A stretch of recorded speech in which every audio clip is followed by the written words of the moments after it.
teman-teman, hari ini kita akan menjelajahi fenomena yang menarik. Osilasi terendam pada pegas yang diberi beban. Lihatlah sebuah pegas yang terpasang secara vertikal. Ketika kita menggantungkan beban dengan berat 35,1 gram dan 20 gram di ujungnya, pegas tersebut mulai bergetar. Ini adalah langkah pertama dari osilasi. Saat beban diturunkan, pegas mulai meregang dan memperlihatkan gaya yang elastis. Namun, pergerakan ini tidak akan berlangsung selamanya. Mengapa? Karena ada gaya gesekan dan resistansi dari udara yang akan mengurangi energi sistem.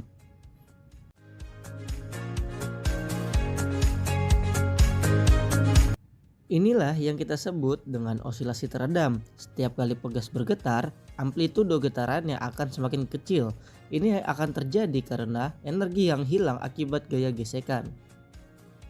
Seiring waktu, getaran ini akan semakin melambat hingga akhirnya berhenti. Proses ini menggambarkan prinsip dasar osilasi teredam, energi yang hilang dan pergerakan yang mulai berkurang. Jadi, ingatlah, osilasi teredam adalah contoh nyata dari bagaimana energi dapat hilang dalam sebuah sistem.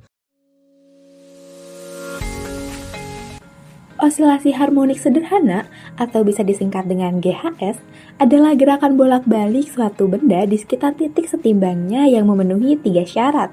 Syarat yang pertama ialah gaya pemulih selalu menarik benda kembali ke titik setimbang. Contohnya gaya pegas dengan rumus F sama dengan min Kx. Syarat yang kedua, tidak ada gesekan atau energi tetap konstan. Syarat yang ketiga, periodik atau gerakan berulang dengan waktu tetap. Selanjutnya, kita akan membahas A. Osilasi harmonik sederhana. Osilasi harmonik sederhana adalah gerakan bolak-balik suatu benda di sekitar titik kesetimbangan dengan gaya pemulih yang sebanding dengan simpangan dan terjadi secara periodik.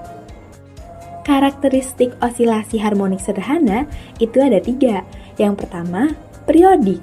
Gerakan berulang dalam interval waktu tertentu. Yang kedua, memiliki titik kesetimbangan, yaitu benda selalu kembali ke posisi setimbang.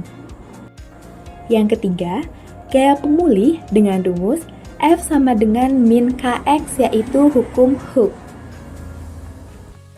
Besaran dalam osilasi yaitu amplitudo dengan simbol A besar, yaitu simpangan maksimum dari titik kesetimbangan.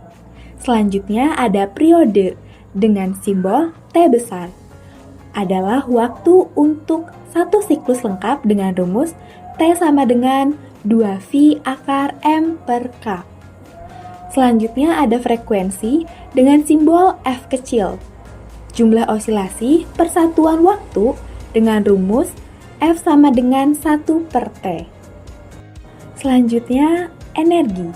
Di sini kita ada 3 energi. Yang pertama, energi potensial dengan rumus U sama dengan setengah Kx kuadrat.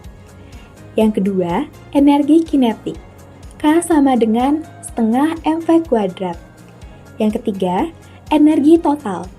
E sama dengan setengah Ka kuadrat dengan nilai konstan.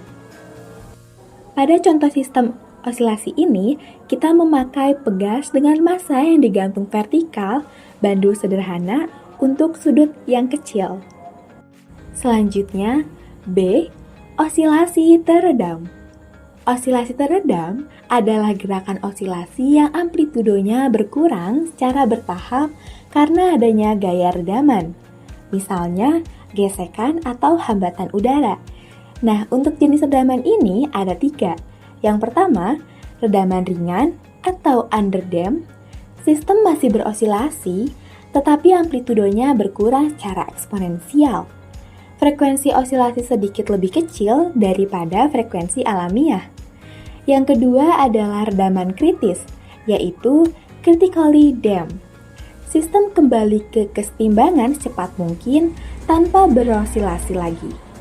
Kondisi optimal untuk banyak aplikasi seperti suspensi kendaraan. Yang ketiga, redaman berlebih, yaitu overdamp. Sistem kembali ke kesetimbangan secara perlahan tanpa berosilasi, lebih lambat daripada redaman kritis. Persamaan diferensial untuk osilator teredam. Untuk rumus, bisa dilihat di layar ini ya, di mana M sama dengan massa, B sama dengan koefisien redaman, K sama dengan konstanta pegas. Solusi untuk redaman ringan, rumus bisa dilihat di layar ya, di mana W aksen sama dengan koefisien teredam, W0 sama dengan frekuensi alamiah, E0 sama dengan amplitudo awal. Faktor yang mempengaruhi ada 3, yaitu koefisien redaman, massa sistem, dan konstanta pegas. Untuk contoh aplikasi, kita memakai suspensi mobil, sistem penyerap goncangan pada bangunan, jarum seismograf. Selanjutnya ada perbandingan, osilasi harmonik, dan osilasi teredam yang tabelnya bisa dilihat di layar ya. Dan yang terakhir, C. Non-osilasi. Gerakan bolak-balik non-osilasi adalah gerakan suatu benda yang tidak memiliki pola periodik teratur. Gerakan ini tidak kembali ke posisi awal secara teratur dan biasanya dipengaruhi oleh gaya luar atau input eksternal. Contohnya, sebuah mobil yang bergerak maju dan mundur di jalan berdasarkan input pengemudi. Gerakan ini tidak periodik dan tidak memiliki sifat setimbang tetap. Besaran yang terlibat. Yang pertama, posisi dengan simbol X kecil, di mana posisi benda pada waktu tertentu. Contoh, dalam meter dari titik awal. Yang kedua, kecepatan dengan simbol V kecil, yaitu perubahan posisi terhadap waktu dengan rumus V sama dengan delta X per delta T. Yang ketiga, akselerasi dengan simbol A kecil, yaitu perubahan kecepatan terhadap waktu dengan rumus A sama dengan delta V per delta T. Yang keempat, gaya dengan simbol F besar, yaitu gaya yang bekerja pada benda memakai hukum Newton dengan rumus F sama dengan M kali A. Untuk perbandingan osilasi dan non-osilasi bisa dilihat di layar ya tabelnya. Terima kasih telah menyaksikan video kali ini. See you on next time.